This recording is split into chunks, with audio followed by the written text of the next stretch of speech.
Hello and welcome to another edition of Sri's Sunday New York Times Read Along. Our guest today is Arlene Schulman. She's a documentary filmmaker, writer, and photographer. More importantly, the New York Times featured her in a recent article about her rent stabilized apartment. We're going to hear all about it when she joins the show. We'll also be doing an appreciation for Tom Bodkin, who recently retired after 46 years at the Times. Our host, of course, is Sri Srinivasan. My name is Neil Parekh. I'm the executive producer and occasional guest host of the show. We're live on Facebook, Twitter, LinkedIn, YouTube, Instagram, and our Digimentors website. Please let us know where you're watching from and leave a comment. Tag your friends. Let them know that there's something interesting to watch. We already have people logging in on various platforms. Catherine Marks is watching on Instagram. Catherine, thank you so much for joining us. She's the photographer who worked on the story for Arlene. So if you have any comments, Catherine, we'll certainly be able to read them on the air. Thank you so much. We have, like I said, we're on several Instagram platforms. My Instagram, the Digimentors Instagram. We're also on Sri's Instagram.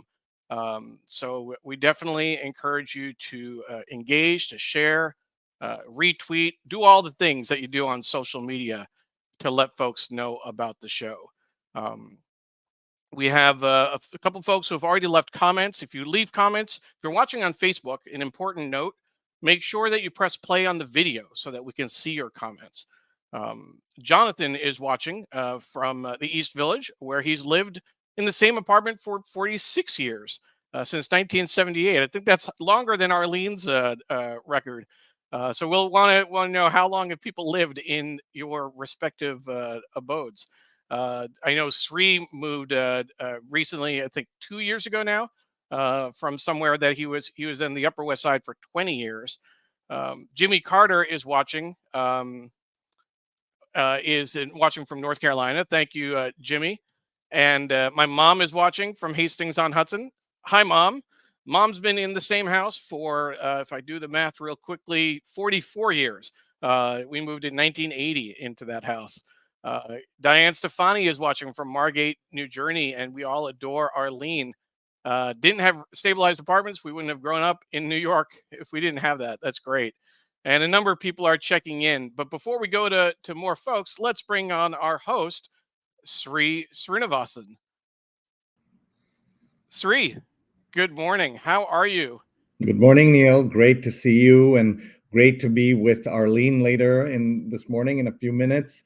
And hello, everyone. We are the New York Times Read Along. We've been doing this for 8.5 years, and we read the Sunday New York Times, sometimes other newspapers on Facebook, Twitter, YouTube, LinkedIn, and Instagram now. So if you haven't checked out our Instagram version, please share that with your friends. Also on our digimentors.group website.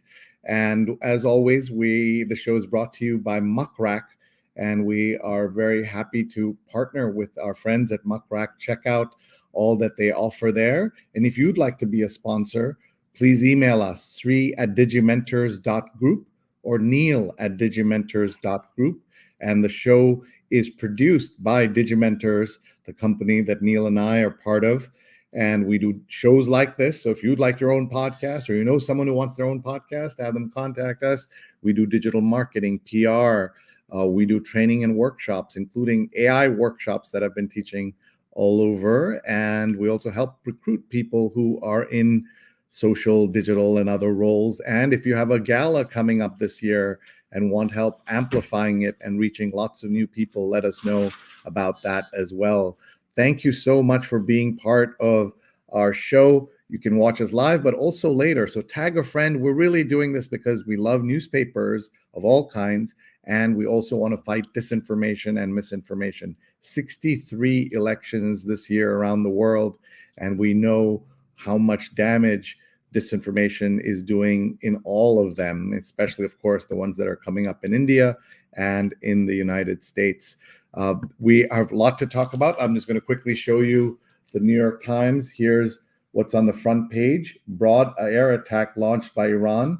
Israel on defensive. Avenging embassy bombing in Syria. U.S. helps in intercepting strikes. And I was watching very closely last night. Here's a stunning photograph. I'm waiting for my time to come. For Ukrainian men like Nestor, 22, who works at a rehab center, a new law makes the draft more personal. And so the photograph shows Nestor, who is helping the wounded person, as you can see there, rehab. Gaza war has rallied the American left, pressuring Democrats. Of course, that's a big story in the US. And tradition-rich Masters refuses to cut the cords. And this is about the golf tournament, which every golfer knows about, and others may not care as much. And in Trump's eye, a win's a win, so is a defeat. And President trims Trump's margin in latest survey. And there's one more story. Painful legacy comes to light at Harris home. And this, I'm sure, is about the history of the home that the vice president lives in. I will say that in terms of the news last night, I was watching very closely, as I'm sure many people were, and it reminded me of the days in the run-up to the first Gulf War and the second Gulf War, a kind of moment where everybody watches and still turns to television and shows the power of TV, even in this social media world. Book review cover, So What Happens Next? In Nuclear War and Countdown, Annie Jacobson and Sarah Scholes revealed the preparation for atomic conflict. And, you know, it's no longer a theoretical question anymore, thanks to the Ukraine war, thanks to what's happening in the Middle East. And the cover here of the New York Times Magazine, everyone expected Donald Trump to face multiple trials before Election Day. But now it may come down to Alvin Bragg's. Alvin Bragg is the person who is going to be prosecuting him tomorrow if there's no further delays. And the Arts and Leisure cover is representing America and critiquing it too. Jeffrey Gibson brings his artwork to the U.S. Pavilion at the Venice Biennale, even as he acknowledges, I have a complicated relationship with the United States. The real estate cover, we were talking a lot about real estate today, the revival of private clubs, the Metropolitan cover, a high school run-in roils a community. Folks, if you can tag a friend right now on any of the platforms, they can watch this as soon as we're all done and off the air. And we'd love to hear from you. How's your Sunday going? What do you think about what's happening in the news? What's your week like? Are you going to be watching the Trump trial? I don't even know if it's actually being broadcast. Somebody can tell us. And the OJ story of his dying this week reminded everyone of the trial. And where were you? Maybe you could tell us if you were alive then. Where were you when the OJ trial happened, or the Bronco chase, or the verdict? Is the bust and boom economy over? That's a good question. And the Sunday business cover is about the case that tore a law firm apart. A defamation dispute against Fox News exposed the troubles inside Claire Locke. What is it called? Claire Locke. And the Sunday Styles cover is Farm as Art, Fashion Brand, and Charity. Sky High Farms is what that's about. And the Sunday Opinion section is the troubling trend in teenage sex. And this is about a very disturbing trend about how choking is now very common among young people from 17 onwards, and women, young girls and women complaining about the use of choking with or without their consent, and how that's been pushed to limit or was past the limits. So it's a very interesting and big story on the front page of the Sunday Opinion section. We have folks watching from all over. Let's just say hello to them, and then we'll bring on our guest. Doug Levy is up at 5:30 a.m. in California, former guest multiple times. Looking forward to the interview with Arlene, who was one of my neighbors when I lived in New York. Diane Hughes says, good morning from Hell's Kitchen. Rent stabilized 1-bedroom since 1995. And Stefan says, having been so looking forward to listening to my sister, Arlene, another real deal New Yorker. Only thing she has been able to stay in the city. This born and bred New Yorker had to leave due to the rents, and he's now in New Jersey. And Sudha Parekh, Neil's mom, has been at her same home for 44 years. Melissa is watching from Cambridge, home of 35 years, Melissa. Patty's watching from New York. Paula, former producer of the show, is watching from Valdosta, Georgia. Debbie's watching from DC. Pradnya is watching from Silver Spring. Ken Fisher is watching from Cedar Rapids, Iowa. Wisconsin native. I moved here from Wisconsin for my career as a technologist. All right. I think we are ready to meet Arlene and talk about a lot of things today. We also want to tell you we're going to pay tribute to Tom Bodkin, the former or the current chief creative officer of the New York Times. He's just retiring, and that'll be fun as well. So our guest today is Arlene Schulman, who was featured in the New York Times about her rent-stabilized apartment, but there's so much more to her than that. She's a documentary filmmaker, writer, photographer, boxing expert, and just knows so much about so many things. We are delighted that she could be here with us. So without further ado, let's bring on Arlene Schulman. Thank you. What an honor to be here, and thank everyone for watching. Let me just say I'm really not that interested. I'm just happy to find an outfit that matches on most days. Tell us, are you a Sunday morning person? It depends. Not with makeup on at this hour. Not really. But if it's something interesting or I have an assignment, I'm the first one out the door, even if it has to be, I have to be somewhere at 6 o'clock. In the morning, like I'm out and moving. But typically not. Well, let's tell everyone who hasn't seen the article yet. We're going to talk about the article. Maybe we should explain to the non-New Yorkers, what is rent stabilization? Why does it exist? Why is it so important? And why do New Yorkers care so much compared to other people all over the world? Rent stabilization is part of rent regulation here in New York City. Public housing is not quite part of it, but it is housing that makes living here affordable to some who really need it. Rent regulation was established in the late 60s, I believe 69, very early 70s.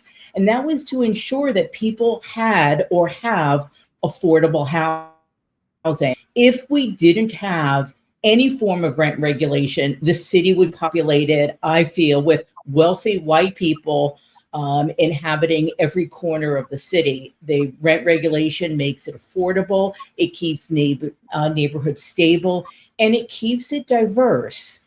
There are over 1 million rent-regulated apartments in New York City. So if you figure they all don't have one person in there, so I will take again say that if you average every household in a rent-regulated apartment to be 3 people, that's over 3 million New Yorkers in all parts of the city. Neighborhood has a fair amount of rent-regulated apartments. Some are stabilized, which means that the occupants, not me, have been here since about 1971. Anyone in prior, either individually or a relative who had been living in the apartment and still does, is set up under a different set of rent increases.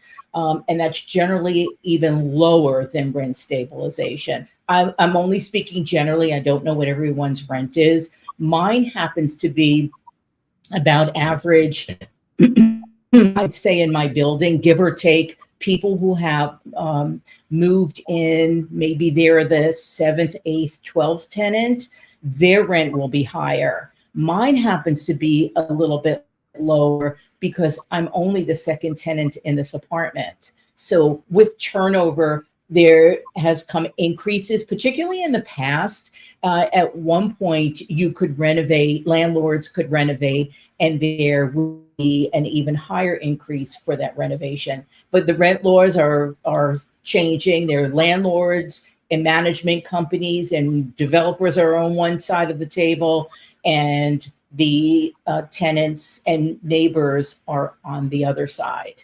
Sometimes we've gotten zero increase. It was a zero increase under de Blasio during the pandemic. I think there might have been one other time there was, and other times we've had an 8% increase.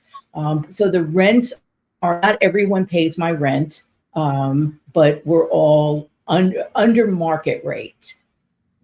And that's so important. And of course, in a lot of countries, in lots of cities all over the US, there's a problem, but the attention that people give to the rents and apartments and who gets an apartment is, there's a Seinfeld about maybe multiple episodes about the importance. If someone passes away, can I get into their apartment? Because if it's rent controlled, rent stabilized in any way. So let's tell them about your article. So why did you get in the paper? What did you get in the paper about? And tell us the story. Well, I am a New York Times subscriber, I admit it. And I enjoy reading the real estate section because I like to see how people live, how they decorate, what they're paying. And I started a little weary of people in the paper who were featured. Oh, well, I've got $800,000 and I'm not sure which of the 3 apartments should I pick. Well, we've got over $1 million. We've got $500,000 or more. We have a decision to make. And I'm looking around and I walk through my neighborhood. I have friends who live in the Dyckman houses, which is a public housing complex on the east side of here.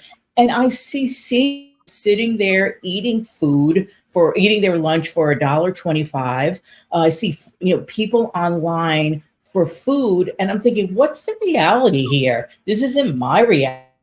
That isn't theirs. That isn't for most people in my neighborhood. So I think after, I don't know how many countless ones. And then there's people who, I think there was someone who was featured who had inherited her rent stabilized apartment from a relative. All well and good. That's your life. That's everyone else's life. But I felt like, there's another half of the other half where the other half lives. And I thought, maybe I should write something. But I was in the middle of a bunch of different things last year. Excuse me, I have allergies. And I thought, oh, wait a minute. There's a little note at the bottom that says, if you would like to share your story. So I thought, oh, okay, I don't feel like writing it right now. Let me just send them in. Let me just send a little query into the Times. What I wrote was, which you'll see the screen. Would you like me to read that? Sure. Okay. My story is about finding one apartment, hanging on to it through my days as a writer and photographer, now documentary filmmaker. I've written and made films about Upper Manhattan because the rent was affordable and enjoying the neighborhood as it continues to change. Thanks for considering my story. And if you're interested, give a holler. Best regards, Arlene. What I also included in there, it's something that rings true for so many people who have been in an apartment for a long time, is you get to see the ecosystem change. And by that, I mean, when I moved in, we had a lot of elderly women whose husbands had passed away, children had moved on, and they would be sitting in front of the building. They gradually moved to walkers, then wheelchairs, and a home attendant. And then sometimes you didn't see them anymore. They moved on to nursing homes, or sadly, they passed away. And then you'd go downstairs to laundry and you'd find furniture that was left behind when their apartment was cleaned out. And now looking at it in 2023, 2024, I see my floor alone has 4 kids. You have 3 toddlers and one neighbor is about 2 months old right now. So you really get to see how that changes. And I thought this is important to write about. I haven't seen that before. I said, oh, they'll probably ignore me. And this was back in about October. They didn't ignore me. Someone wrote back. We did a preliminary Zoom call to make sure I was to check it out and check out the apartment, that I wasn't living here with cobwebs and furniture, from the 1800s and 18 cats. I have no cats, by the way. And so we did the interview, and then I think it was supposed to, let me think, it was supposed to be out in January, but it got bumped back by that time. I hadn't quite forgotten about it, but I didn't realize what I said and thought, oh, I hope I don't embarrass myself. And that is how it came about. It was really born out of looking at the paper of record and saying, but people like me who have been here for a very long time very often don't have the voice. And here I am. Yeah, there you are in the New York Times, right on the front of the real estate section, which I have this week's real estate section here. And that's, prime real estate in the newspaper. So let's now look at your apartment and talk about it. The headline is "The Benefits of Living in the Same Place for a Long Time." 30 years ago, a woman got a $250 a month deal. Rent stabilized apartment in Inwood, New York, sorry, just about no. end of Manhattan. Sorry, I don't know why I said that. She says the neighborhood has defined not only her life, but her life's work. And how much money are you paying now? Let's see, it's going up in June, I believe. I just signed a lease about a month or two ago. It's $1,100. Thank you for the reminder. $1,116, and but that makes it affordable for me, and especially as a creative person living in New York City, one of the most expensive cities in the world. So even though that rent might seem like a lower amount to people who are living out of town, out of state, out of the country, don't forget the cost of living here is quite high. Food has gone up. Over the years, MTA and subway fares have gone up. The price of everything has gone up. So that is, I'm grateful to be living here. That rent is not predicated on what I make. That is an established rent. So if I weren't here, someone would be paying a similar amount. It has nothing to do with my income. That is part of the rent stabilized laws. Will that change? I have no idea. But that is the way it is. But it's really this apartment is my creative space. It's got a lot of things. And someone commented that all that stuff made me nervous, and I commented back to say, well, that's it was funny to me because I said one of my neighbors says exactly the same thing. He said it reminded him of his mother's apartment, and I said, well, then she must have been as wonderful as I am. And he got a little heart, but what I decided to do is the next time I do any redecorating and purging, I'm going to look him up, send him a big box of artifacts. But this includes, I thought it was a little misleading. One of the sentences that said, it sounded like I was scavenging through trash, which is I don't go anywhere near anything and haven't been for years because of bed bugs. Bed bugs, COVID, rats. I don't touch anything. And the pickings up here aren't as good as they used to be. When we had a lot of the much older women who were passing away in apartments being cleaned out, they had the old world wooden furniture. And was, even if I didn't like it, it was really fun to see. But I was really surprised that any seller from eBay, Etsy, Poshmark, or Craigslist didn't say, hey, that was a woman who purchased something from me. That's where many of the items have come from, or from my travels. But I have stopped. Not only do you get to a saturation point, but you also get to the point where you go, okay, how much do I need? Like, no, I'm good. But I do go online right now because I am looking for photos and artifacts from Greece for the film that I'm working on. So I'm on eBay looking for family photos that people might be selling, or any ephemera. Ephemera is always the good. Just explain that again. What are you looking for exactly for your documentary?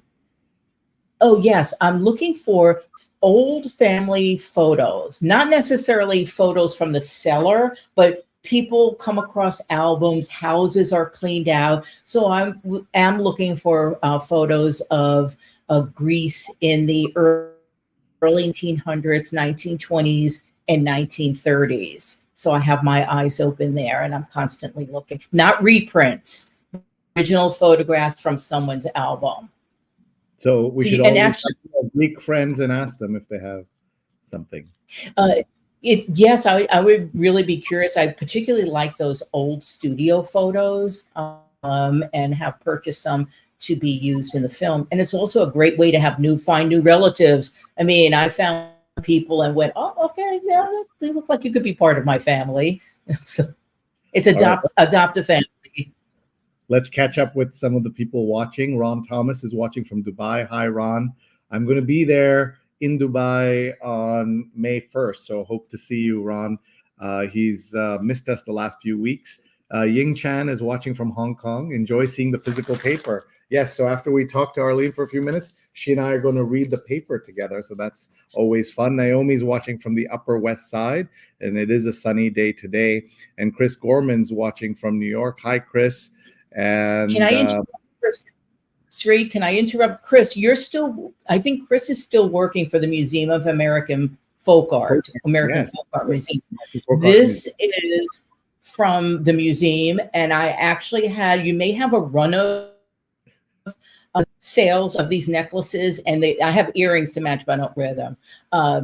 Because women wrote in and said, oh, I really like that necklace. And I said, oh, $25. It was $20 when I bought it, $25 in different colors at Museum of American Folk Art, or is it American Folk Art Museum? But American Folk Art Museum. So we would, that's Lincoln Center there. And Chris is the deputy director. And by the way, yes, a plug for a fundraiser he's doing with the founder of the seminal Russian group Pussy Riot, and that's in New York City very soon. So watch for information on that, or go to the website of the American Folk Art Museum. So Chris, lots of plugs here today for the museum. Let's see, Jonathan was at work when the OJ trial or the case was going on. Where were you, Arlene? We were talking earlier about the passing of OJ Simpson. Where was I is a good question. I think I was probably on Facebook fielding comments again. But I didn't mean when he died. I'm sorry. When the case happened in '95, no Facebook. Oh, I don't remember where I was. I don't even remember where I was 2 weeks ago. I honestly don't remember, but I did follow, and was pretty much on top of that. Sure. But I did. Well, I was probably in my apartment. Yeah. Miriam says good morning, watching from Hell's Kitchen. Linda's watching from Long Island. Julia is watching from Brooklyn. Good morning, Julia, and everyone watching. Patty says welcome to you. And Julia won the housing lottery to buy my Brooklyn condo in 2016. That's really great. Rahajan is watching from Bayshore, Long Island. And look what Pradnya is doing. She's tagging her friends on Facebook and on LinkedIn and other places. So they'll just get an alert and they can join us. Marilyn is watching from Staten Island. And Liz Pressman says, the Bronco chase happened when I was celebrating my birthday with friends from work at an outdoor cafe on the Upper East Side. We all rushed inside the bar to watch the chase on TV. Impossible for me to forget the date. And Nicole is watching from New Delhi. And Nicole has great connections into Greece, and so I'm sure she will be able to hook you up with some information about photographs. And Pradnya says she loves your kitchen table, which is great. Doug says, I lived in New York right after college. There were personal ads that said things like, single man seeks a girlfriend with rent-controlled apartment. I don't think this was a joke. And Stefan says, my last apartment, a 600 square foot gem on Horatio Street in the West Village that was once $1,250 in the 90s has now quadrupled, and there's no way I could ever afford to live in my old neighborhood today. And this is a sad thing about Manhattan. As neighborhoods change, we're seeing that. You're also seeing, Arlene, as you know, some of these big fancy new buildings, because they get some tax write-offs, have a few rent controlled apartments or below market rate apartments. And that's been kind of fascinating to watch. Doug is asking, what's wrong with furniture from the 1800s? Let's see. We don't see that. Well, no, what I mean, we don't see that anymore. Now what's out is a lot of IKEA, a lot of disposable furniture, and It's like furniture, like fast fashion, and that's a problem. Pradnya says, is that a Girl Scout logo I spy, I guess, somewhere in your apartment? Yes, absolutely. I was a Girl Scout. I was a Brownie, Junior, and Cadet. My mother led a troop for a short time. And I actually have my sash here somewhere with multiple badges, including something that had to do with camping and starting fires. And I was living in Brooklyn as a kid. I was born in the Bronx, and I grew up in the Linden houses in East New York. And some of it was a little foreign, being kind of landlocked in the housing projects. And also, what would you do in case of a forest fire? And you're going, oh, okay. I guess I would put it out, but like, I didn't have one near me. Even those who have co-ops are being priced out of their neighborhood, says Jonathan. And Patty asked, just for the story again, how did you get your apartment? Did you get it from legacy, friend, or random? No, I was living on the Upper East Side, and remember, even though $1,000 for a studio apartment seems very little now, back then in the 1980s, that was a high rent for what my income, and it was only going up. But I searched through the wanted the apartments ads. I didn't want to live with a roommate. I had roommates when I first came to the city. I lived with my grandmother. I had a series of roommates, moved back to the parents, and then found the apartment in the Upper East Side. But I found it by just a trend, but it is now networking. I asked everyone I know. And I asked this woman, and I said, by the way, you don't happen to know anyone who's got an apartment available? And she said, well, let me ask around. She said, listen, I have this gal who lives up in Inwood, and there's an apartment above her. I didn't know anything about Inwood, but I had some time in Washington Heights photographing a boxing gym on 163rd between St. Nicholas and Broadway. Went in, called the landlord. It was very much, you call the landlord, you went in with your pay stub, and you went, yes, sir. Yes, sir. Can you pay the rent? Yes, sir. Can you pay $250? And I thought, oh, what? Oh, okay. It was a little further than I had expected, but I love the size of the apartment. There was such a diversity of neighbors. And then I never left. I did leave. I moved from the third floor to another, but I never set out to say, oh, I think I'll be here for 40 years. It just sort of happens. You get busy with life. You get busy with your creative projects. You don't have to look again. And looking for an apartment is almost as bad as looking for a job. I mean, it can be very tedious. Can be nerve-wracking, especially if you have to leave a place in a certain amount of time, which I didn't have to do. But it's, I feel for people who are looking and trying to find something affordable. But there were comments from millennials who I hate labels, but they identified themselves as such. Oh, the boomers are taking over all the housing. Get out of your apartment. And I'm thinking, first of all, they posted that in response to your article. They wrote that in the comments. Yes. And by the way, everyone should know, loved the story so much, they published it at least 4 times on Facebook. So I'd love to hear a little more about the reaction, apart from these snobby millennials or these grouchy millennials. And I'll just read a couple of these comments while you think about what you heard. Arlene has no cats, but the bodegas and the hood do. And the cats are a fixture in the bodegas throughout New York City today.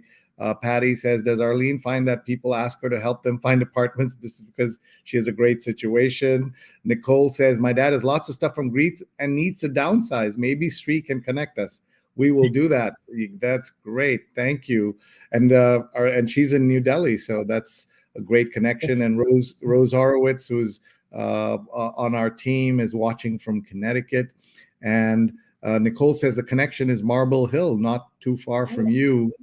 And Stefan says, Arlene is a fantastic storyteller. I mean, seriously, just listen to her. She's also a great photographer, filmmaker, writer, and more. She's a very special human being who's always creating something special. And Diana is watching from the San Francisco Bay Area at 6 in the morning. It's 9 over here. And Chris Gorman from the American Folk Art Museum is super happy, obviously, and so glad you love the shop. Laura's watching from Philly. Loved the article and pictures of Arlene's beautiful place. I have the same kitchen table. And Jonathan says, perhaps a better word choice than seminal for a feminist group like, so he's asking me to find a better term for that. Ron and I are going to meet in Dubai. And Ron says he doesn't remember where he was 2 weeks ago. Love it, the story of my life. And I'm asking about OJ's trial. Nandita is watching from Milton, Georgia. And Marilyn says Linden houses were tough. And so that would be interesting to hear about. And Liz says, if you want to inherit your family's apartment, make sure your relative puts you on the lease as a primary resident.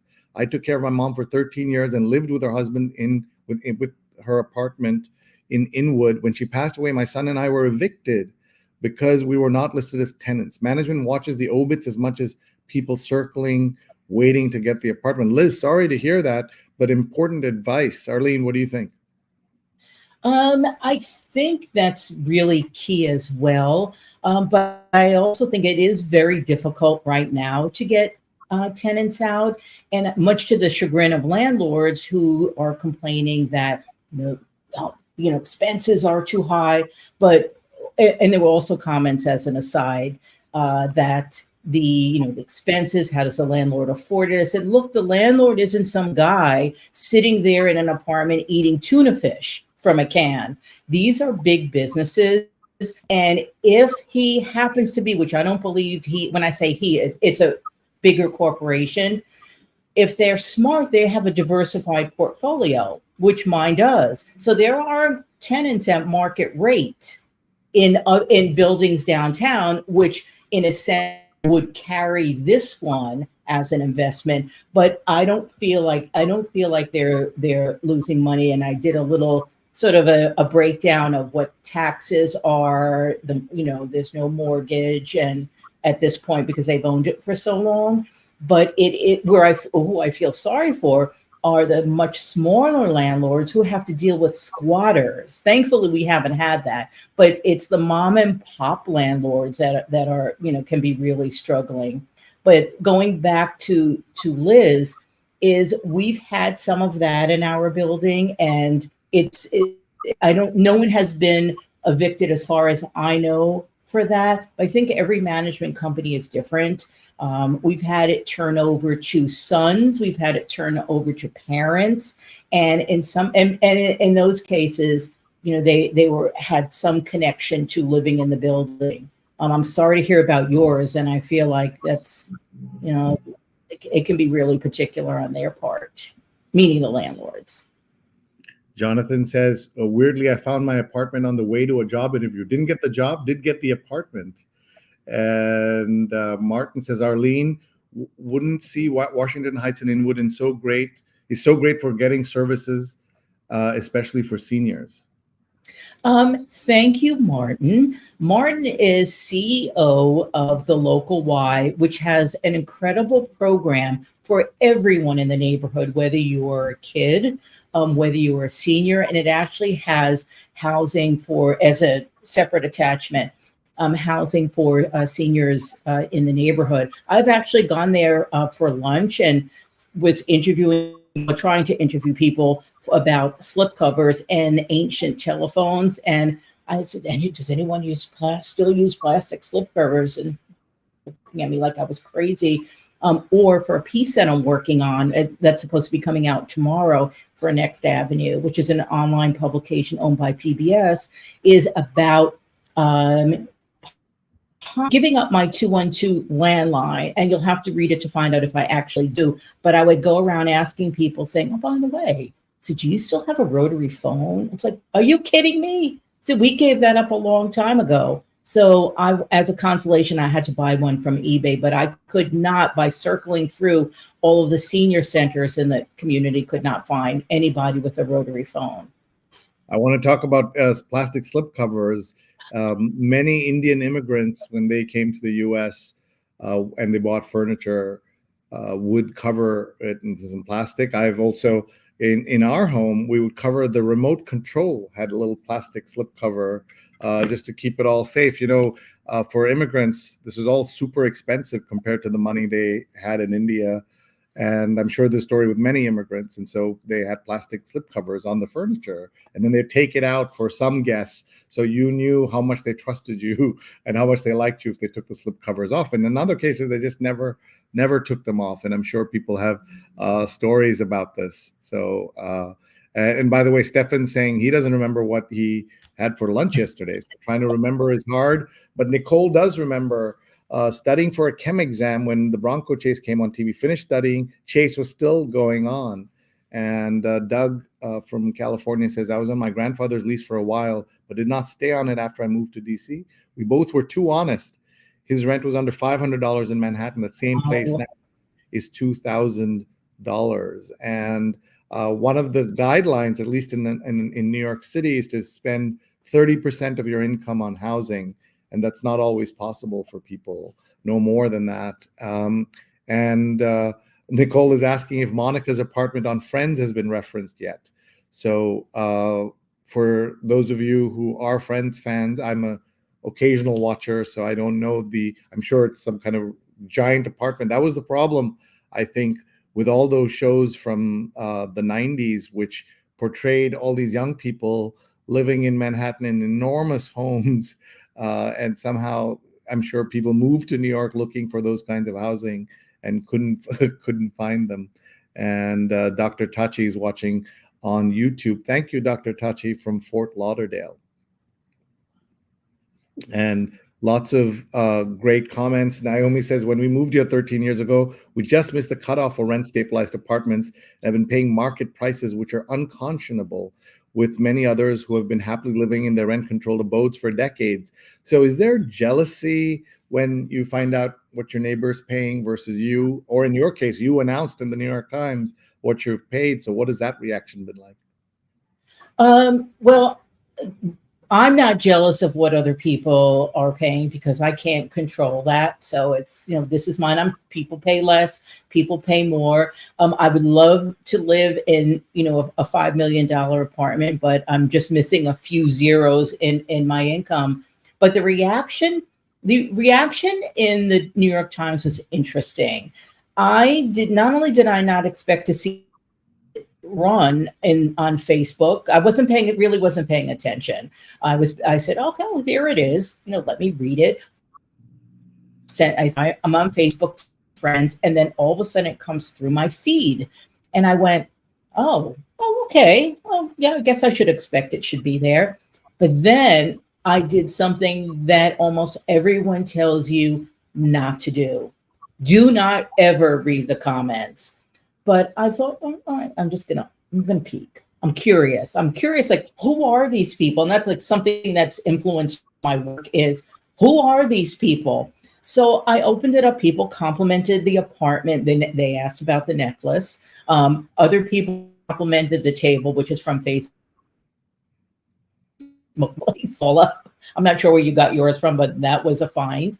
But I found the comments ranged from women my age, or a little bit less, a little bit more, and men, was, right on, good for you, beautiful apartment, love this, love this, love this. This is how rent stabilization and rent regulation should work.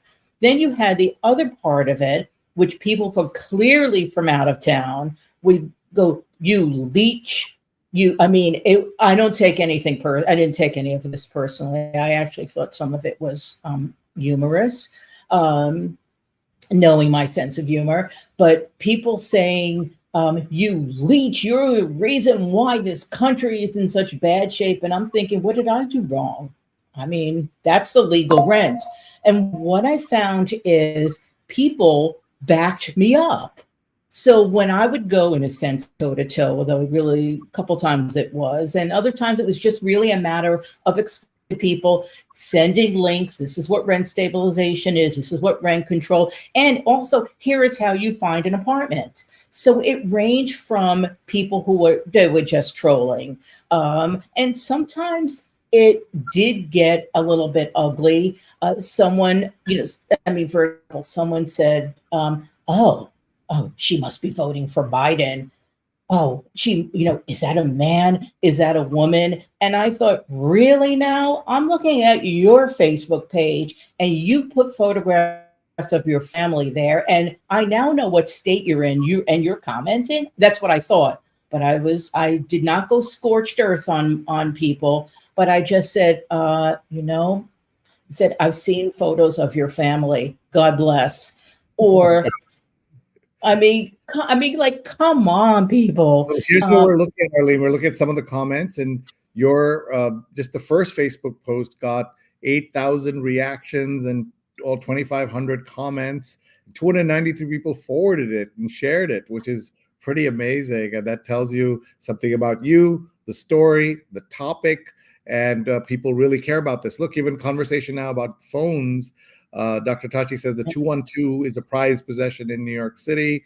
And Jonathan says he gave up his landline when I found out the phone company was no longer supporting copper wires. Sudha, Neil's mom, says we lived in New York for a few years in 1971 on 310 Riverside Drive in Upper Manhattan, paid $250 per month. There was a master's theater in the basement. A lot of senior artists lived in the building, and every morning we listened to them practicing on their instruments. Nandita says slip covers. Mom, Neil says, oh wow, Mom, I never knew that. I knew about the apartment on Riverside. I lived there for my first year, but not the rent, etc. His very first year on Earth. And Nandita says slip covers. Yes, I used to cover things in traditional printed bed large bags so that the living room could not look boring and American. And Doug says, first you were telling me that furniture from the 1800s is out. Now plastic covers and landline phones are out now. Oy. And Apollo is watching from Philadelphia, where I'm sure there's lots of great housing stories in Philly. And there's so many comments. We won't be able to get through all of those, but Dr. Tachi says Friends was so unrealistic. Folks, it's 9:18. We only have about 40 minutes left here with Arlene, and we want to talk a little bit about her career, and then we want to read the paper with her. So we're going to show you some photographs that she's done. She's a filmmaker, photographer, and we want to just have her narrate these photographs very quickly, and then we'll get to the paper. Well, first, let me say thank you all for the compliments. And I have not been recognized at Popeyes when I went in the other day. So all is good in my world here. I started covering boxing, and I did for about 10 years. And graph from the Times Square gym, which is no longer in existence. And looking back at that work now, it's really a historical document of the way part of the world was. This was a father and son in the gym, and I remember seeing them together and just kind of hustling over and knocking people out of the way and said, that's my shot. And it was a cover of my book. It is a cover of my book, The Prize Fighters. Thank you. Let's keep going. Yeah, go ahead. This is, I really like the symmetry here. And this was from a boxing gym in San Francisco. And it's called the Spitting Cup because that little cagey thing was where the water bottle would go, and then that the funnel was where the fighter would spit into. Yes. I never boxed, by the way. Yeah, I used to be obsessed with boxing when I was a kid, partly because of the Rocky movies, but also for most people who don't know, boxing was a major league sport in America for most of the 20th century, and it was as big as basketball, maybe bigger than basketball, certainly basketball, as big as baseball, as big as football, U.S. American football. It no longer is, just like horse racing. Boxing also has fallen. But I recognize immediately what this is. Not just the cup, but the water. This is an edge of the ring. The ring has 4 sides, and this is you can see the ring being held with the post. That's one of the corners, and that's where you had your corner man, and you know, who would be your, I guess that's, what do you call it, coach, manager, who is trying to keep you upright as you're boxing. Yes, that would be the corner man, and a couple, in some cases, a corner woman. But I just wanted to let people know that for a time I did have Leon Spinks's number in my Rolodex, you know, if anyone remembers that. So people, you know, I would throw that out every once in a while. So, do I need to call Leon? But I never boxed. World champion, big time boxer, household name in America at one point. You know, Larry Holmes, Muhammad Ali, Joe Frazier, Sonny Liston. These are all names that everyone in America knew, even if you weren't a sports fan, because those fights were were Super Bowl moments. Every fight in those days, and that all went out with the Mike Tyson era. At the end of the Mike Tyson era, here's some more. Here's this. Tell us about Mask Up. Well, I created this campaign for people in my community and beyond during COVID. And the idea was to remind people to mask up and to do it through social media in a very creative way using neighbors. This is one of maybe 10 images. It's in English and in Spanish. And these are 2 neighbors, Derek and Temple. And they were photographed Washington Heights. And the idea, and I have a woman wearing hair rollers. I have a basketball player, Eric Oshner, a neighbor and friend, is a conductor. I had a whole cross section of the community, and it was a way to say, hey, everyone, a reminder to mask up. This photograph is from the film that I'm working on about Roman Yoke Jews. And this is from a synagogue down on Broome Street. And many of these people I am either related to directly or distantly related. I mean, over the centuries in Greece, it was very insular, and there was quite a bit of intermarrying. So when looking at my DNA analysis through someone in the community, it turns out that I'm related to like thousands of people. And I thought, oh, you know, let me invite myself over to dinner. But the Addis name is my grandmother's name. She was Ann Addis David, and so we have a ton of Addis in the family as well as the others. So the point of the film is my grandmother's journey as an immigrant from Greece, living in an apartment, like sadly this still goes on today, though it was, you know, not being repaired, and no hot water many times, and also with rats and roaches. Sadly, like I said, that a lot of that hasn't changed, but it chases her immigrant journey in conjunction with assimilation, gentrification, which is a big issue in my neighborhood now and in other parts of the city. But it also takes a look at the Roman yoke culture and how it's managing to survive. That's really important, and look forward to seeing the film when it comes out.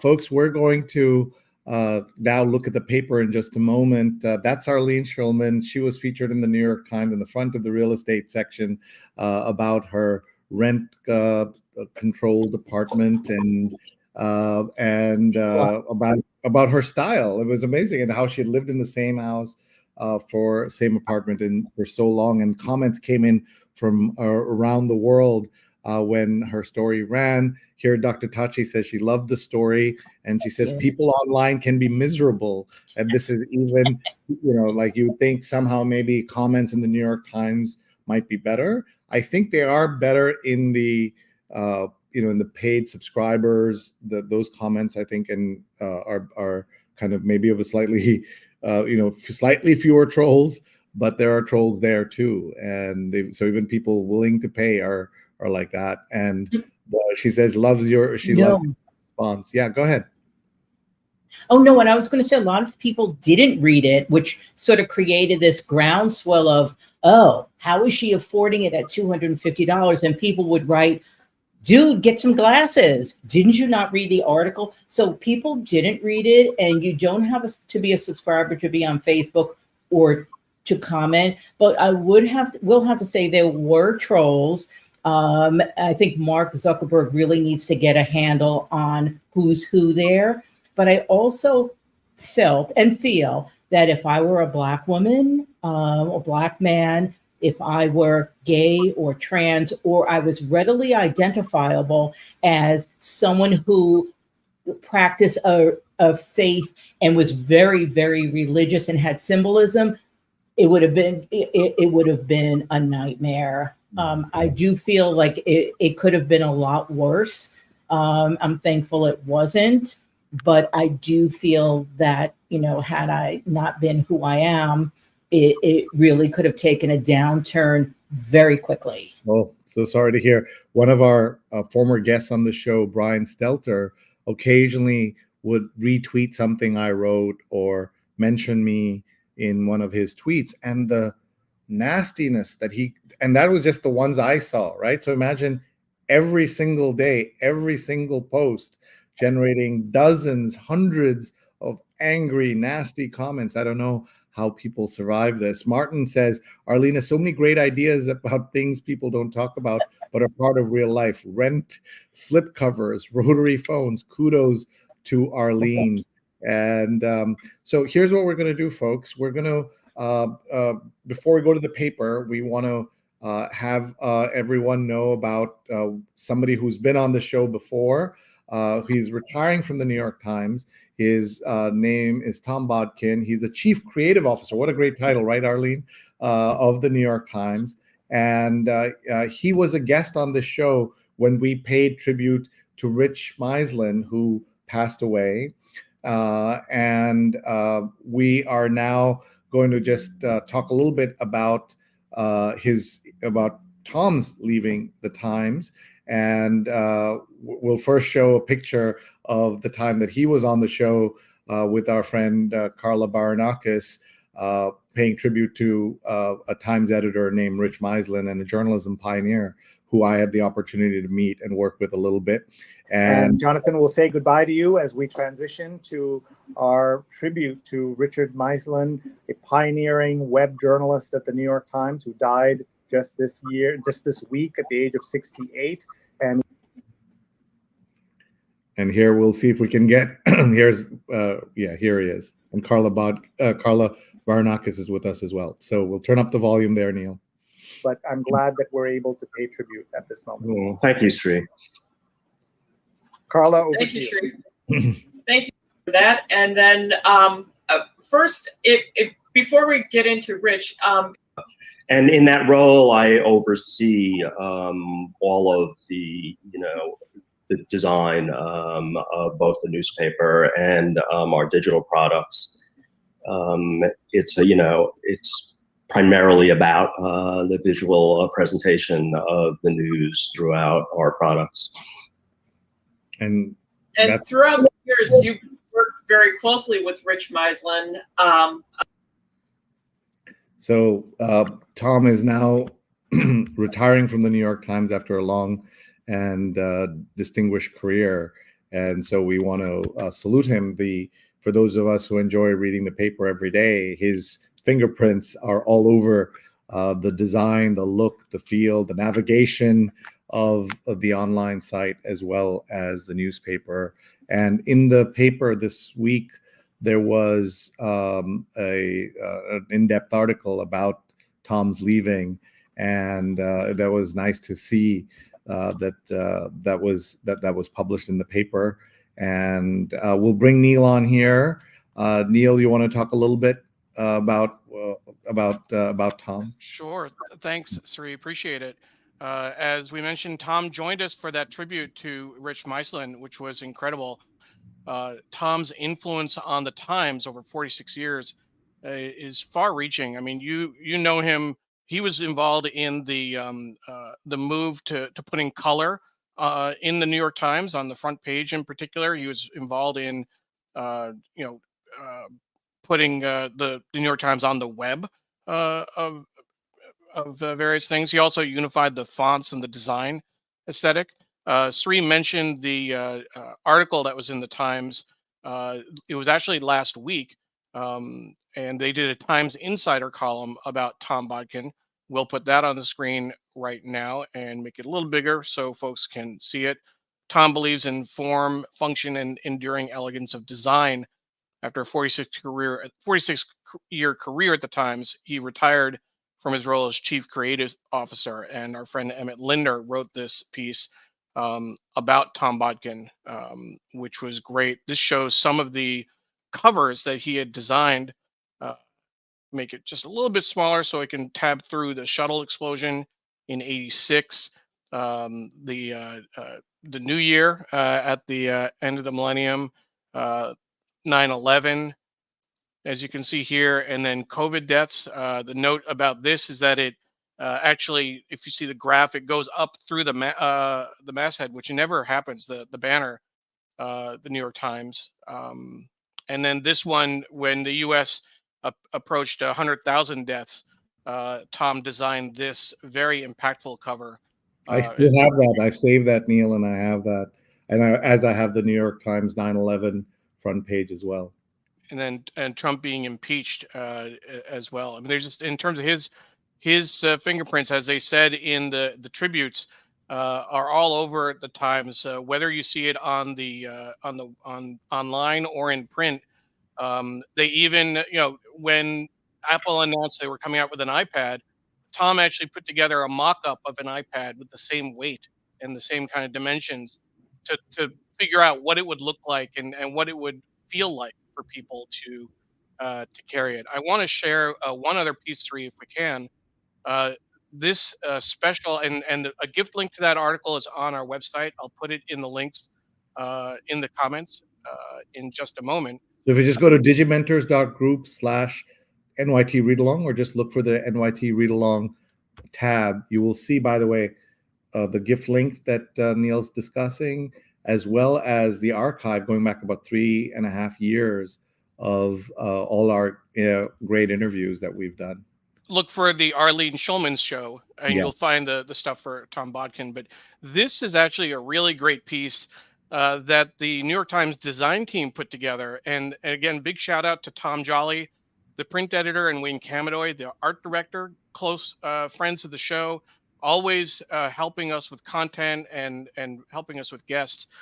This is not published anywhere, folks. This is an internal piece that they designed as a tribute to Tom Bodkin that they shared with us and allowed us to put out on social media and to put on our website. I have the PDF on our website because if you're interested, you'll want to take a look at this more closely. You'll want to zoom in like we're going to do right now to see the detail. These are sketches that Tom Bodkin did for the front page of various notable events. This is the front page for when Obama was elected.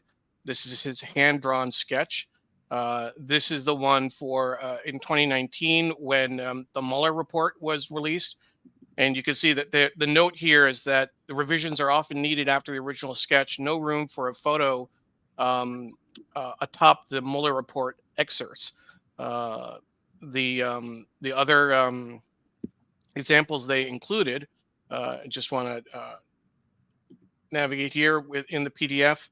This is the one where they showed the COVID deaths spiking. You see the hand-drawn, he actually drew the map, Sri, with the little points and a line to show the deaths in New York going up through the banner, the New York Times banner. People can see necessarily that the name, the New York Times, is there, and this red line goes up above that, which we never see. So they broke the headline there, and I mean the banner there, the banner headline, where it's at the word NY, New York, it goes right above that. So that's right.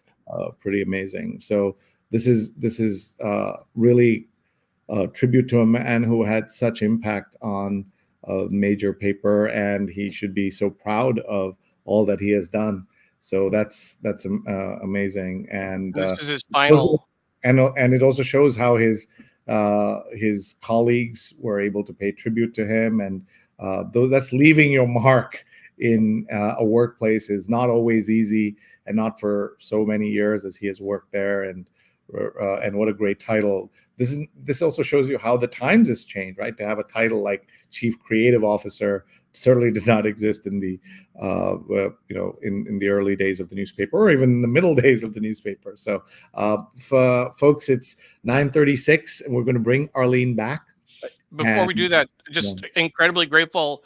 Wayne is watching. I mentioned him earlier, the art director. Incredibly grateful that Tom hired me and trusted me during my career. Tom Botkin hired him, and just wanted to make sure we got that in, Sri. And look at this. Stefan says he knew exactly 100% what he was doing. You are a star. So Tom, if you're watching, and Neil's mom also says Tom contributed a lot to the New York Times. Congratulations. It's just really great to have all these comments here and to see the impact. This quote, we'll end with this. When big news was breaking, the masthead knew where to turn for a page one draw that would reflect the historic moment. That's great. Tom Botkin. Great. So now we want to get to the paper and bring back our friend Arlene Schulman, who is our special guest today. We've been talking a lot about her article and about her career and work, but we also want to talk about the paper a little bit. What is your relationship with newspapers or print anymore, Arlene? I haven't bought and purchased a newspaper in quite a long time. You don't see anybody reading newspapers anymore. In fact, someone sat next to me reading the New York Times, and I thought, oh, wait a minute.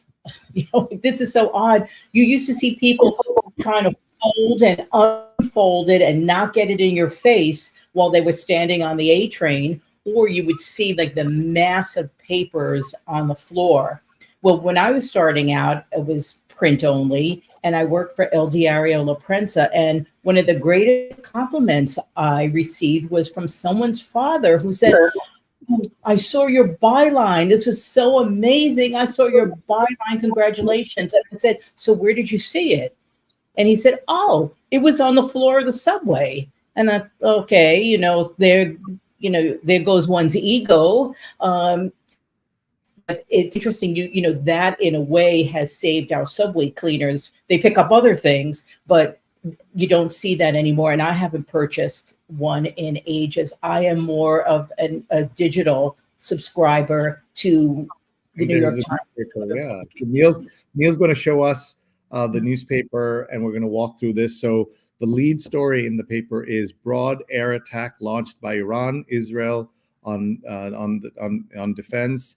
Avenging embassy bombings in Syria, U.S. helps in intercepting strikes. Arlene, I don't know how closely you watched the coverage yesterday, but I'd never seen a kind of international incident like this where 300 drones are released hours in advance because it takes that long to go that far, and everybody's waiting for them, and then 97% of them or something get knocked down. So I don't know what Iran's point was in this, but I've never seen anything like it. You see the missiles take off and land or get intercepted, but never like that. So that was a big story. Iran has said, now we're done, but you don't get to decide when, even though it was in response to the attack on the embassy in Damascus, you don't get to decide if you respond when, there's not some gentleman's agreement that people have when it comes to war. So it'd be interesting to see what happens. Ron, by the way, says there's always a masterclass in learning this show. So thank you, Ron, for that. Let's see what else is on the paper. This is, and Arlene, you're a photographer. This story about Nestor, who's 23. He works at the rehab center. He's the gentleman on the right, and he's working with a war veteran.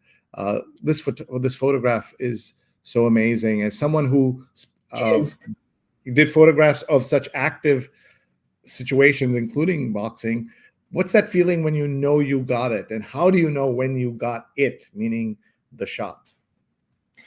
There's something that you just know, something it's very instinctive.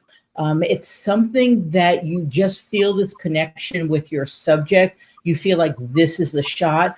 However, it was a little bit different way back when, where you had 24 or 36 exposures, and sometimes you had one shot. Many times mine, one shot, two shots. Either wasn't time to change your role. Now with digital, it's very much easier, and you can go through the nuances of a particular photograph. I have not looked at the times this morning because I was busy getting ready at 8:30, but and I will see this, but at first I did not think that this man was missing a limb because it wasn't zoomed in. And now that I see it, it's really, really like a very striking and an amazing photograph. Yeah, I totally agree. Martin says, what a sad night for peace in the world. And Martin says, Sri, this kind of constant coverage of war is so bad for mental health issues, which your colleague Neil focuses on so much. Very important work. And we should mention Neil's show, Shining Light on Shadows, about mental health. He does that twice a month. Such an important show. So anyone who can, please take a look on all his channels. You'll find the show which he hosts with Don Helmrich, and we had Indra Somani on the read along last week, and he also had her to talk about healthcare, mental health issues in the South Asian community, as well as mental health among elders. So very important, and they calls it a candid conversation about mental health, and it's on the second and fourth Thursdays of every month, and you can find them on his website, all the archive, neilparekh.org. Everyone should check that out. So Neil, let's move on to another section. Whatever you have there, just grab it and throw it on the on your desk there so we can see. The rest of the stories, the tradition-rich masters refuse to cut the cords. There's a no cell phone policy there. Painful legacy comes to light at the Harris home. So this is about the Naval Observatory, which is the official residence of the Vice President of the United States. Let's see, in Trump's eye, a win is a win, so is a defeat. And tomorrow starts the big trial. And the president trims Trump's margin in later survey. I just want to point out that there were 5 other surveys that came out that said that Biden is beating Trump, and you never heard about those stories. But when Trump was leading, you heard about them everywhere, which says something about how these things are covered. Neil, let's throw on another section. Sure. Over there. And I just wanted, before we go, the front page, the bottom front page of these reefers, at the bottom for the arts and leisure section, Sunday business, New York, Sunday styles. That's another Tom Botkin special. He initiated that for the Times. Yeah, we don't need to go to the paper. Let's go to another section because we don't have a lot of time. Skip day one. Yeah, let's get that. Take your pick. Where do you want to go? Sunday styles. Sure. Arlene is so stylish. We'll talk about Sunday styles. Farm is art, fashion brand, and charity. Sky High Farm began as a couple of artists with shovels. Soon it was teeping with Balenciaga, which is not a word I see, something I can't afford, but I don't have to ever say it out loud. Probably not a word to react to any of this. Neil wears a lot of Balenciaga. That's how he knows how to pronounce it. And there's also an article about Jojo Siwa. Younger kids will remember they had the very well-known Jojo bows. And is that making a heart there with the two? Yeah, that's a Jojo Siwa on stage at Rocco's in West Hollywood this month. The younger kids will know. Parents of younger kids will be familiar. So this is the article. This is Jojo Siwa all grown up. Okay, yeah, I'm not familiar with the catalog. Gen Z is making the crossword its own. So younger contributors are using an old form to reflect their identities, language, and world. How interesting. Are you a crossword puzzler? Not at all. Not or playing or a chess player. I just don't have the attention span, and I'm more like running around type of kid and adult, but I'm not a crossword person. All right, Neil, we may want to, since we've done lots of coverage and had the puzzles editors and others on the show, we may want to bring somebody to talk about young people doing these games. That might be fun. New shoes help unite a nation. Photographs of the British Prime Minister wearing Adidas Sambas stir contempt. This is Rishi Sunak took an eternally cool sneaker and ruined it for everyone. And do they have a photo of him wearing this? They do. There you go. It's hard to tell what his fashion crime there was exactly, but let's keep going. Just wearing something cool was his crime. Yeah, that was his crime. What about the Muslim Met Gala, Sri? Yeah, so this is what for they're talking about Eid and the celebrations. Neil, I was in Washington, as you know, this week talking about AI in one of my workshops, and I was at the Islamic Center, and it was so festive. People dressed up, so striking, and just the air was just amazing. So here are some of various things people wearing, including Hassan Minhaj and Narmeen Chaudhry and Sarah El-Awad. Just great to see all of these pictures and the styles. Beautiful photo. Yeah, beautiful photo of Eid, which is you celebrate at the end of Ramadan. And let's see what else is in here. And the Modern Love. We had Daniel Jones on Valentine's Day 2 years ago, I think, maybe 3. 3 years, I think. Yeah, he's the editor of the Modern Love franchise, and the phone that tore us apart as harmony failed. All right, let's move on, Neil. What else? Another section? You want to grab another section in there? We have Sunday Opinion. Yeah, take a look. This is the troubling trend in teenage sex. Yeah, very important story, folks. For those of you who haven't read it, if you have young people in your life, share it with them. We must talk about this. You must, meaning you must talk about it with your children or nieces or nephews or grandkids. Choking has moved from porn to pop culture to the dorm room, and the consequences for young women could be very serious. So they've I will say, sorry, Pam, my wife read the article yesterday. She mentioned it to me, and it was very, very disturbing, and something. Our daughter is 11. These are conversations we're going to be having with her in the next few years. It's already started. The key is to start early with age appropriate information, so you can build into these more difficult conversations. Yeah, and a lot of this is about social media, as we know. There were farcical elements of OJ's trial, but I've always thought of it as a great American tragedy. Well, these days, I agree so rarely with Maureen Dowd, but at least on the headline, I can't disagree with that.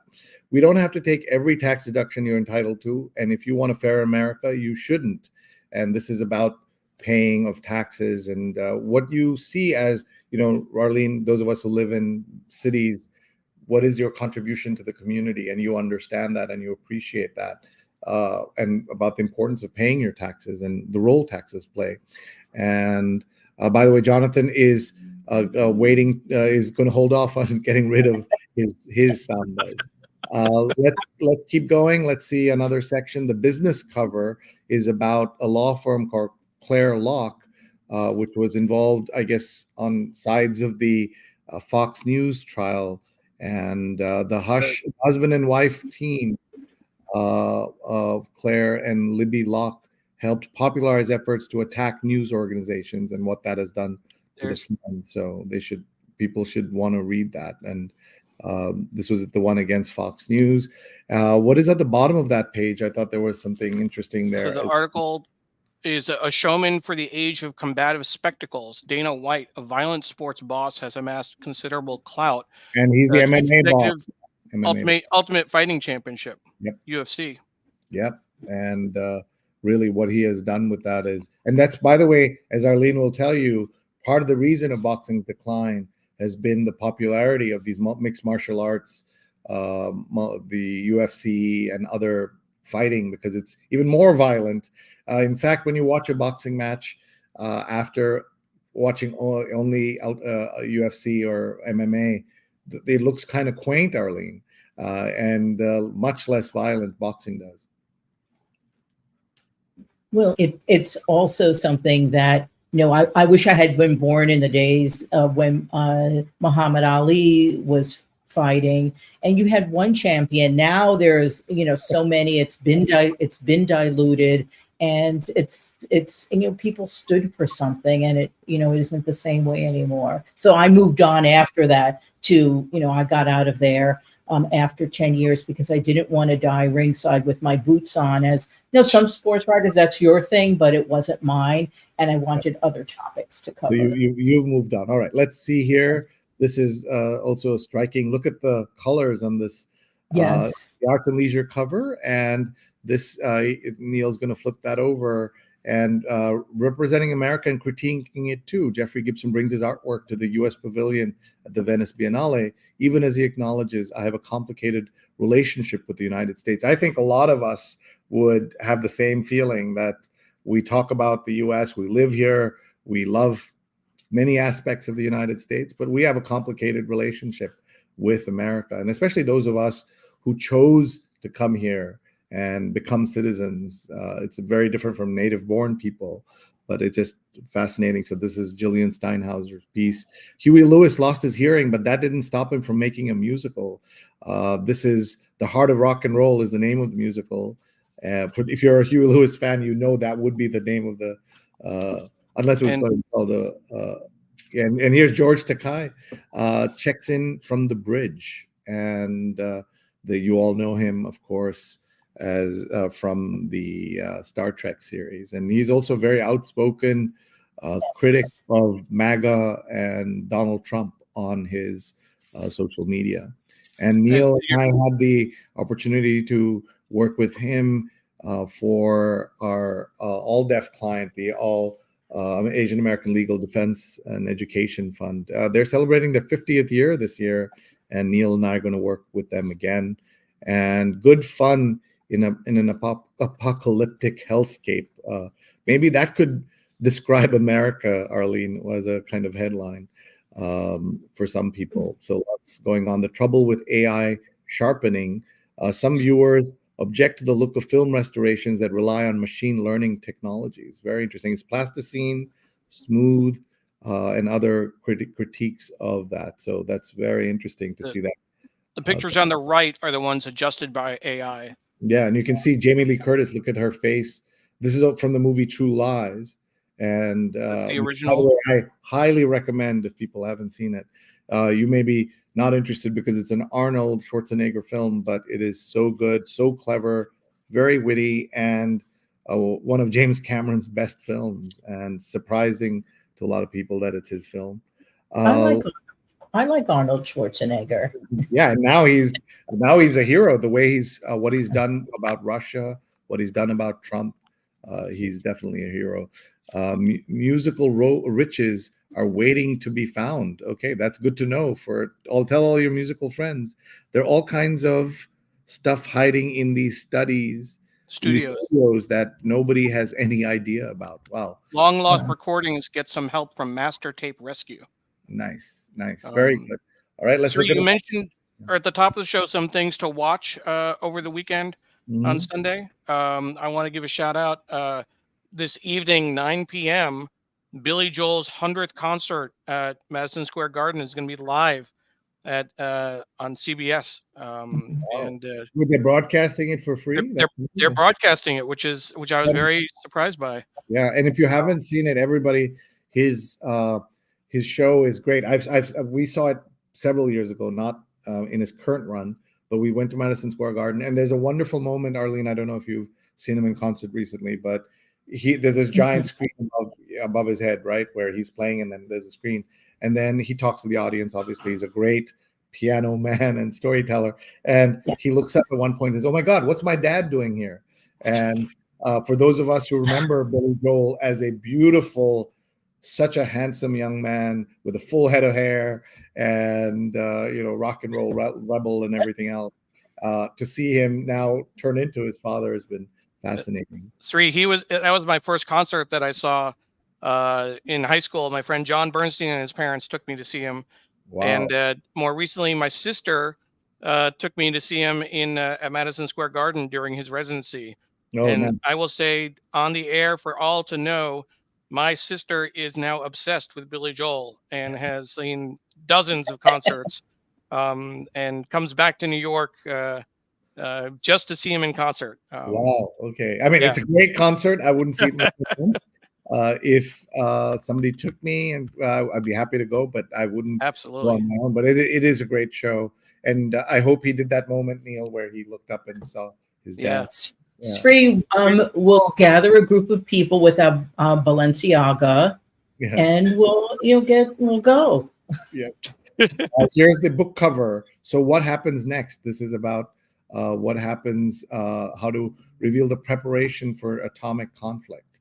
And we, of course, can imagine that. And this is Alvin Bragg, and he's on the cover of the New York Times Magazine. Everyone expected Donald Trump to face multiple trials, but now it may be the only one that Alvin Bragg is bringing because everything's been delayed, or there's the whole drama in Georgia.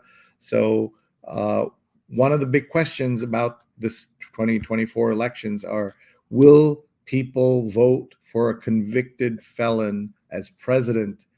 And the only way we will know that is if he's convicted in this case, because the other cases are very unlikely to make it. Even this could get delayed. There could still be appeals to the Court of Appeals saying that he has executive privilege. So, for those of us who thought 91 counts or something, 4 trials, all unprecedented, never as a president faced a criminal trial, but that may happen starting tomorrow, and it'll be fascinating to watch and where it goes. And so he's on the cover.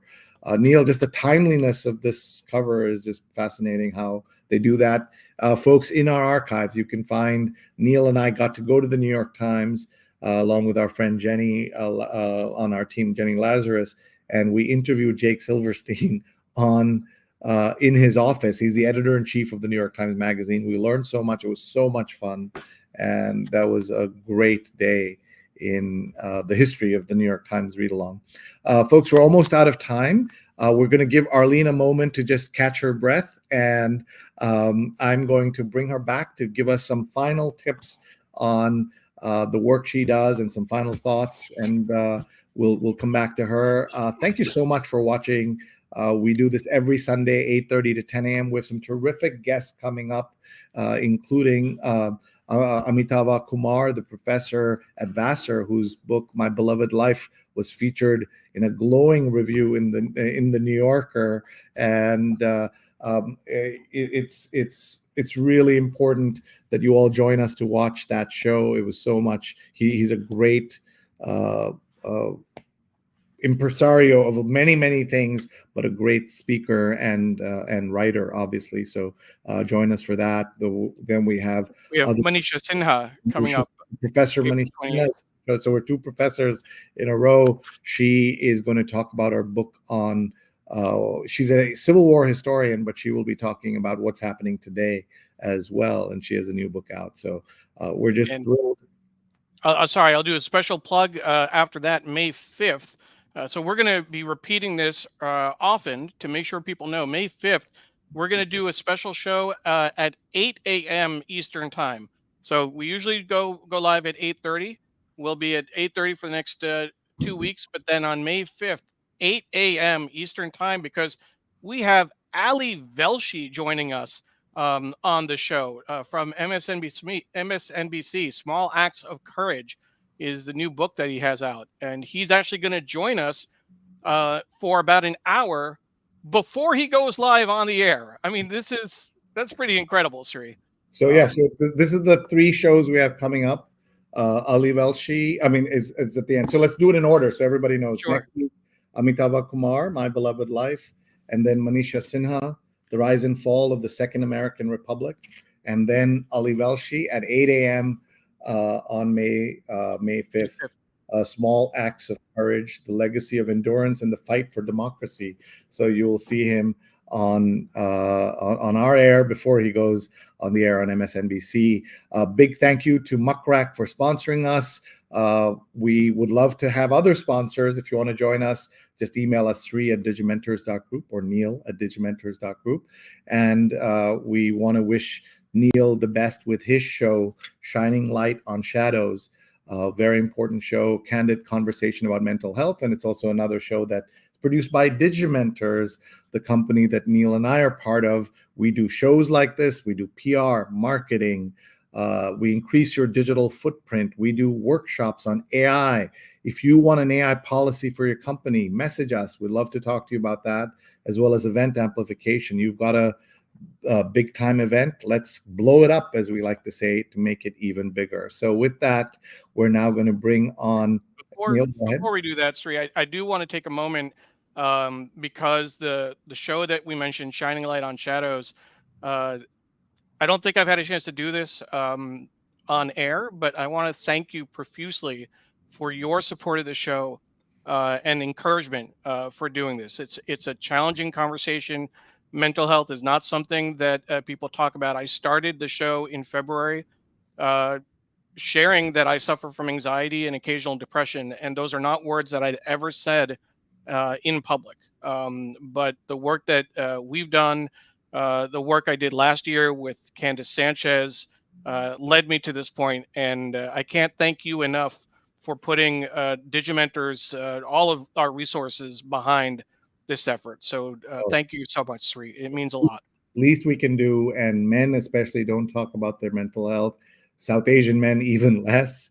And you're a model for all of us who now know the importance of all of us talking about this. So thank you, Neil, and appreciate your nice words. A reminder, we're going to have a series of great speakers coming up. Amitabh Kumar, Manisha Sinha, and Ali Velshi. And we want to bring Arlene back to say goodbye. Arlene, thank you for being here with us. We always ask our guests for like a final thought, and also where they can find you on all the socials and anything else you'd like to share.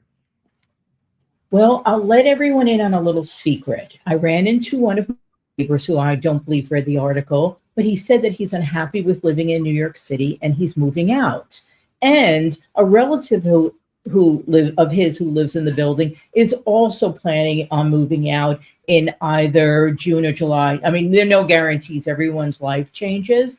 If you follow me on Instagram and send me a message, I will share that information with a broker who handles the building. Everything is done. That was not done as informally as it used to be, but that will mean that there will be 2 rent stabilized apartments opening up, if that is correct. And Instagram is Arlene's Bodega, and I'm also on Facebook. Those are the platforms that I use the most. I mean, the housing stock is not moving. People are not leaving. And if we were to leave, where do you go? Rent is so high that many people are priced out. But for the millennials and others, I do have friends who are millennials and love them, great coworkers, there is the affordable housing lottery. You have to be very careful to look at the details, because I've looked only to find that, oh yes, my income is too high and the rent is too high. So something where I might fit in is double what I'm paying. But it's definitely, you have to be in it to win it. Check it out. I believe it's New York City Housing Connects, but a Google search will bring that up. And I am more than happy if there's anyone, around there who's looking, and if something opens up here, send me something a message on Instagram, and I will share that. But I do actually have a parting thought about living in this particular community. There is nothing like living in a community that's Latino, particularly in the Dominican community, and also within the Puerto Rican community, which I've worked in and covered, is that you will never go hungry. You're invited in for dinner. If you're there enough, you'll be invited on vacation and practically moving in. So there's nothing like the warmth of living in this community. I've embraced it. I hope they've embraced me. And that's what I would miss with gentrification. We have new buildings, quote, affordable housing. And what that does is it lessens the impact of immigrants who can afford the community, or people of income, because who's like $5,000 apartment? I mean, in Inwood, I'm guessing that's what it could be. But with vacation, the ethnic numbers really are reduced, and I would miss that here. Thank you so much, Arlene. Appreciate that. Want to share some of these amazing comments, Arlene. Martin says, great show today, Sri and Neil. Congratulations, Arlene. So great to see your work highlighted. Ron Thomas is pointing out that it's broadcasting for free. Yes. Billy Joel concert at 9 p.m. today. The landscape has changed. Patty says, thank you for the entire production team and the special guest, Arlene. Wonderful as usual. Sandy says, amazing. Sandy, welcome to the show. Doug says, great lineup of shows coming up. Always a masterclass. Love the show, says Ron. Thank you. Diana says, thank you, Arlene, for a great show. Thank you to the production team. Great show. Jonathan says, great and very New York show. I still think Slipcovers is a book. So that's interesting. So you never know. Yeah, because that's what they call this in the industry, right? So, and Sandy says, a link to the article, please. The benefits of living in the same place for a long time. So Neil will put that in. Mary says, I watched and enjoyed it so much. Thank you, Mary. For those of you who are new, come back every Sunday, 8:30 a.m. or also the archives. Tag a friend and they'll watch Apollo. This was a fun show. I'm headed into this week in Balenciaga, and may you all have a great week ahead. Thanks, Arlene, Sri, and Neil. And the links are going up. And I want to leave the suburbs and move to the city. Always wanted to live in the city. My daughter lived on 55th, and staying there just let me know at this stage. I want to walk to everything. Wish me luck buying versus rent. We will see. Of course, he lives now in Dubai, which is a whole other story. If you think rents are crazy here, but real estate is a whole different dimension there. But thank you, Ron. Thank you, everybody, for watching. We're so grateful for everybody. And everyone follow Arlene's Bodega on Instagram, and Arlene's Bodega, Bodega. That's a word that is in New York English, somewhat in American English, but doesn't exist for most of the world. So Arlene's Bodega is where you need to go. Thanks, everybody. We'll see you. Great guests coming up. We have Amitabh Kumar, Manisha Sinha, and let's see if I can hold this up like this, Neil. There well done. Yeah. Good. So it's going to be a great set of shows coming up. Sundays, 8:30, the New York Times Read Along. Bye, everybody. If you want to be added to our mailing list, send me an email, neil@digimentors.group, so you get the notifications for these shows. And as a reminder, as soon as we're done, you'll find the show from the beginning on Facebook, on Twitter, on LinkedIn, on YouTube, and on our website. It'll take a little longer to get up on Instagram, but it'll be there too. Thank you very much. Thank you. Really appreciate it. Bye-bye. Thank you for having me. Thank you for watching.